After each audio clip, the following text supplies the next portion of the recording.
This is Truffles, litter of Cockapoos, the little girls. Oh, someone needs to go potty. There's two girls in the litter, both red.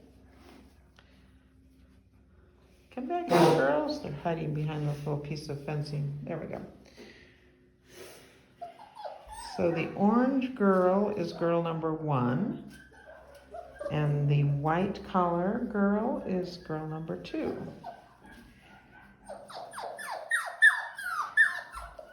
Oh my, it's so exciting.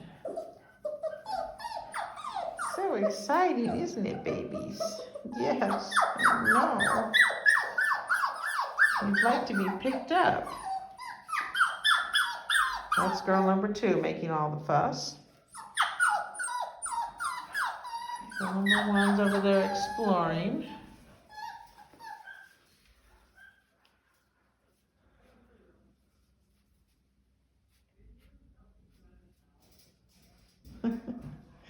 They're such cuties. Such cutie girls. Yes, you are.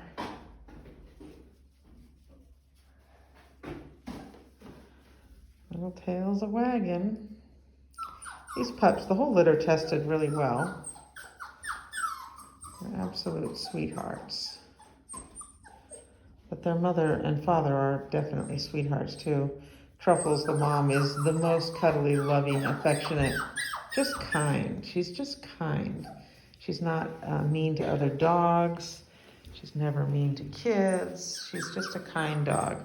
And the father is similar, you know, in a different way from a cocker. A cocker has a sweetness that a poodle can't quite accomplish, but the poodles are also very sweet. And Jasper, the dad, is very loving and affectionate, bouncy and playful. Oh, little potty time. What do you think, babies? There's a train for you to play in. Oh, try out the tunnel.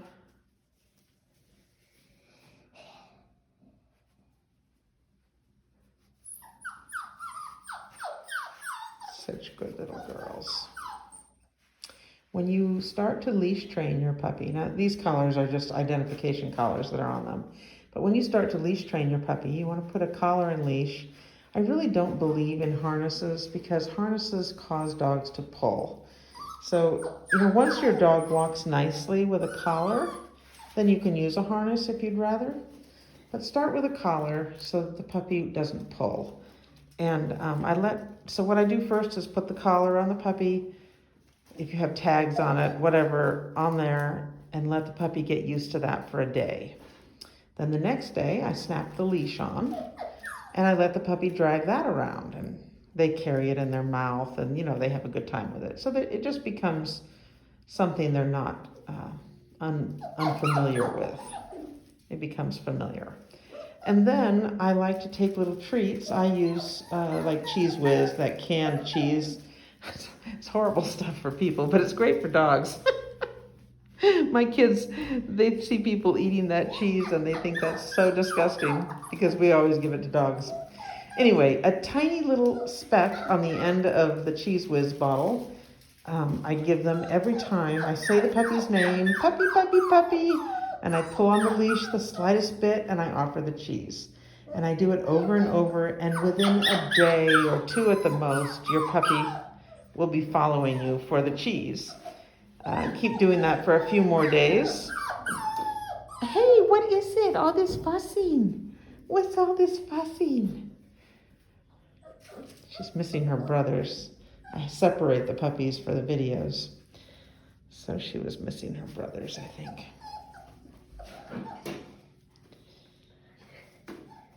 That's girl 1.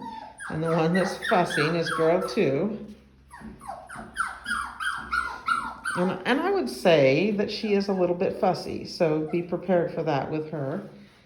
Usually that doesn't translate into being yappy, but just when they want something, they fuss a little, which is common in puppies, but she seems to be fussing more than the others.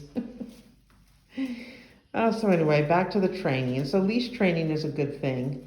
You want to teach them that young, and don't let them pull. While they're little, they learn so easily that if they pull on the leash, just give a slight little tug back so that it's uncomfortable to pull and it's better to follow. And you could walk around the house and around the yard. Of course, these puppies have only had one vaccine and will need 3 more before they are immune to parvo. Oh, they want one through the tube.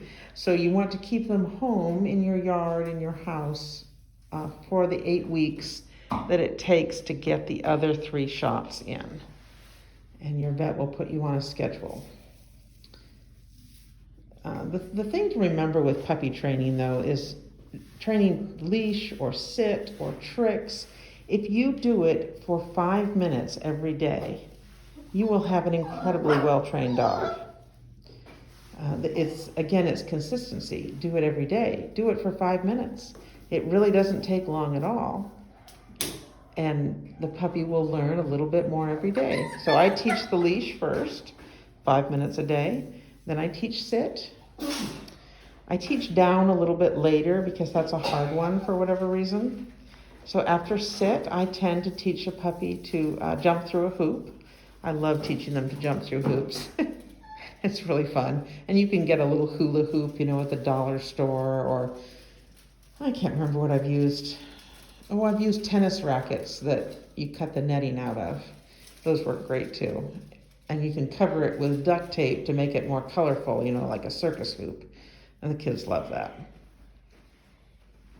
And anyway, teaching them to jump through a hoop is really easy. Again, 5 minutes a day. So then once they're another month older, I would start teaching down, just by putting them down into a position. Say down, push them down, give them a treat. The more you give treats, the faster they'll learn. And they're not going to get it the first day, in the first 5 minutes. You're going to do it 2 or 3 times, and that's enough. Then the next day you're going to do it 2 or 3 times, and be patient with the down. It takes a while. But once you have down taught to the puppy, then you can teach play dead. It's easy from down. And roll over is also easy from down. So there's just so many tricks you can teach a puppy. Sit up and beg. You can teach them with treats. And you just put them into position. If you want the puppy to sit up and beg and they're jumping wildly, put them in position, say beg, and then give them a treat. And do it just a few times, and then the next day, again a few times, one new trick at a time. I always, in my 5 minutes a day, I review the things that they've learned previous days, and then teach a new one once the previous ones are mastered. So I master whatever, sit, come, down, master whatever you're working on first. And once they've got that down, you still have to review it every time because they're babies, right? They forget.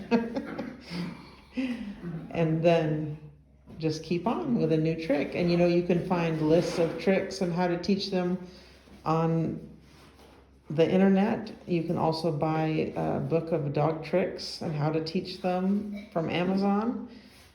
And it's so much fun. And truly 5 minutes a day. And you will not believe all the things your puppy will learn if you will just spend that 5 minutes. So a lot of people wonder about grooming for Cockapoos. Most of our Cockapoos are non-shedding. The ones that are low shedding still need to be groomed because they have hair instead of fur, and it just grows and grows. So they go into the grooming shop about every 2 to 3 months, depending on how short you like their coat. And to get ready for that, be sure that you handle the puppy's feet. If you have a blow dry your puppy every once in a while after the bath. Make the puppy stay still in the bath. Insist on it. They can just stand there. Your groomer will be so grateful. If they're used to the blow dryer, it's wonderful. Nail clippers. Handle the puppy's feet a lot. Handle the puppy's mouth and teeth. You have all the rights and the puppy has only privileges. It's so important to know that. The puppy needs to let you handle whatever part of her body that you want to, and she needs to not object. If she objects, then I would pin her. You put them on their back and you hold your fingers on their throat. It's not a harsh thing at all, but dogs understand it instinctively, that it means you're the boss. And dogs have been following humans for thousands of years very successfully. Humans do not do well following dogs. So you make the rules and the boundaries, and your puppy will be happy, and you will be happy.